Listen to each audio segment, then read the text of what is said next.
This is a Brooklyn-bound 2 train. The next stop is Wall Street. Stand clear of the closing doors, please. Welcome back, everyone. This is Not Your Advisor, NYU grad. I can't even talk. I'm so tired. On Wednesday, November 6th. What a crazy 48 hours. I'm operating on maybe 5 hours of sleep. I've been on the phone with family and friends all day. But I am going to try my best and only cover the markets. So I'm going to focus on the macro markets, as I usually do, what was up, what was down. And then in the premium section, I'm going to cover macro Mag 7, the best defended stocks on that list. Financials, which had a great day, as well as gold, silver, and Bitcoin. And I'm going to try to stick as much as I can to prices and not politics. I want to move my focus to the Fed, which is tomorrow on Thursday. They really should reschedule that, but whatever. On Thursday, November 7th, Jerome Powell and the Fed will be making their decision on a Fed rate cut or not. And Jerome Powell will go on the podium and answer questions on Thursday around 2:30. So I'm going to put a poll out there. Will the Fed be able to cut rates tomorrow? I'd love to hear your thoughts. And in order for him to cut, he's going to have to say, quote, "The country spoke loud and clear on Tuesday. The consumer is strong. Inflation is moderating, and we have the slack to cut rates. Conditions are bullish, and the country is happy with the recent policy direction." I mean, ultimately, that's what he's going to have to allude to cut rates again. And this is the only thing that I'm going to talk about for the election. I believe that the overwhelming one-sided nature of the election is the data that shows inflation, as I've been saying for months, is raging. The Fed is behind the curve. They simply are following the 2-year yield on bonds. So if the 2-year yield on bonds goes down, the Fed chases and cuts. I've never seen the Fed in this cutting cycle or in this cycle lead the 2-year. And I said they never fought inflation, because inflation that they report to us does not include things like food and energy and housing. For an average person making money on a W-2 or wages, housing, food, energy is all that is paid for. I suspect the real inflation rate to be over 10%. And in order to fight inflation that's over 10%, interest rates have to be higher than the rate of inflation. They cannot do that. It's impossible with the debt that is outstanding. So, as I've been saying, I'm just summarizing for those that are new, the Fed lied. Just like how when parents divorce, they tell their kids, hey, mommy and daddy, or mommy and mommy, or daddy and daddy love each other. We're not getting divorced. But behind the scenes, they're getting ready to get divorced and deciding who the children are going to live with. So the Fed never fought inflation. They just lied about fighting inflation, going from the COVID low to whatever, 5, 7, 8% yield before they cut again. Yes, they fought inflation a little bit. They slowed it down a little bit, but inflation is still rising. And then they spew these fake employment numbers at us, these job numbers at us. So this whole time, it's just been about asset prices, stock markets, and trying to prevent a price crash. So we shall see what they do on Thursday. I really don't think they're going to be able to cut many times, because for those that are international, the American voters have spoken to one side, saying that basically inflation is raging, employment is not in good shape, people are sick of working 3-4 gig jobs, and if you count a livable wage as $25,000 US, and the people who are looking for full-time employment but they can't find it and they're working these odd jobs, the true unemployment rate is 24% in America. So maybe that's what happened yesterday. So let's cover real quick. I'm going to go over financials and each chart in the premium section, but I did want to cover this, and then I'll transition soon to breadth. But I'm just exhausted, and I want to cover this in sequential order here. So for the financials, they had a great day. I want to go through these real quickly. Robinhood was up almost 20% today. PJT Partners, who I just published a post about their outperformance versus Goldman Sachs, they were up 14.4%. Goldman Sachs was up 13%. Morgan Stanley up 12.5%. Wells Fargo up almost 12%. Interactive Brokers up almost 12%. JP Morgan Chase up 10.5%. Citigroup up 8.5%. Bank of America up 7.8%. Charles Schwab 6.5%. BlackRock 1.3%. If you take a look at the show notes, I'm resharing the SPY chart. As I've noted, we've lived mostly in this channel, but we did create a wedge pattern. We broke below it on the ES futures as well as the SPY. With all of the buying today, we are simply backtesting the breakdown of that wedge failure. And you would think today's volume would be crazy. It's ho-hum, tip-of-the-mill, average daily volume on the SPY. So that's something of note. Let's go take a look at breadth. So breadth was eye-popping. We had 2,064 new highs versus 281 new lows. 64% of stocks were advancing versus 34% declining.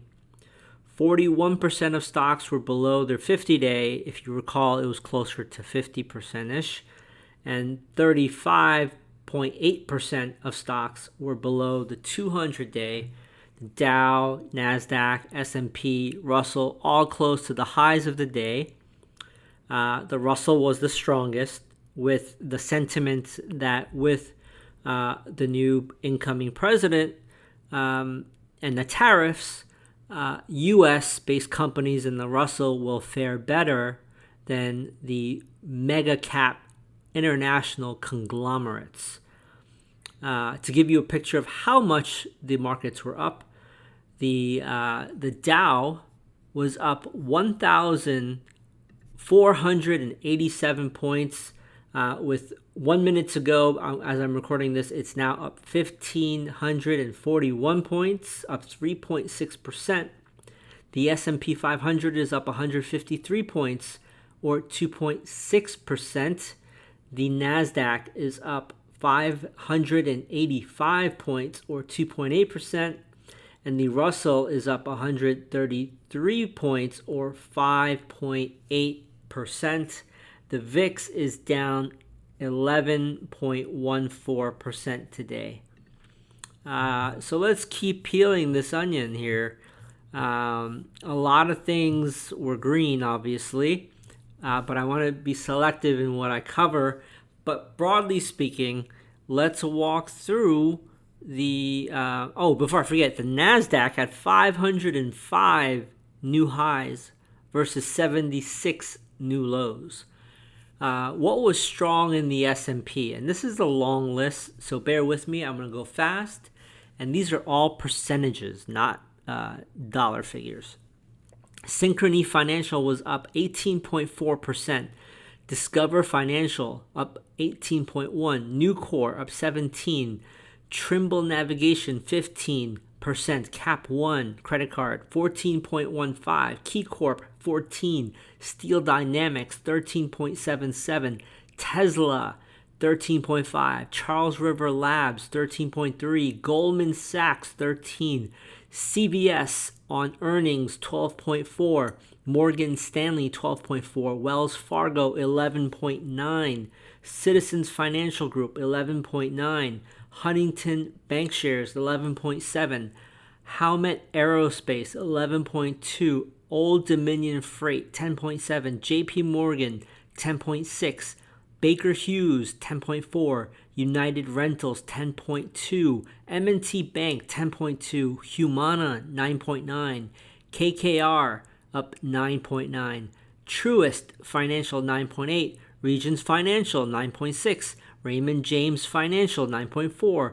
Norfolk Southern 9.2%. Ameriprise Financial 9.23%. Johnson Controls 8.9%. Rockwell Automation 8.8%. Caterpillar 8.7%. CSX 8.6%. Citigroup 8.5%. Emerson Electricity 8.2%. Schlumberger 8.2%. Parker Hannifin 8.2%. Bank of America 8%. U.S. Bancorp 7.8%. Eaton 7.8%. PACCAR 7.6%. United Airlines 7.6%. PNC Bank 7.5%. Carnival 7.5%. Hubble 7.2%. Royal Caribbean 7.2%. And I'm going to stop there. That's just the 7%. In the NASDAQ 100, here we go. Tesla up 13.6% on both ETFs, both ETFs. Global Foundries 12.6%. Old Dominion Freight again 10.8%. Baker Hughes 10.4%. CSX 8.6%. PACCAR 7.6%. Do you see the problem with the duplicative tickers in both the NASDAQ and the S&P? It should be outlawed. If you're in one, you're in one. You shouldn't be in the Dow, the NASDAQ, and the S&P. It's just asinine. Anyway, this will be on the show notes for premium members, but there was a lot of green. But there was a lot of red too. So in the S&P, what was red? Super Micro SMCI down 22%.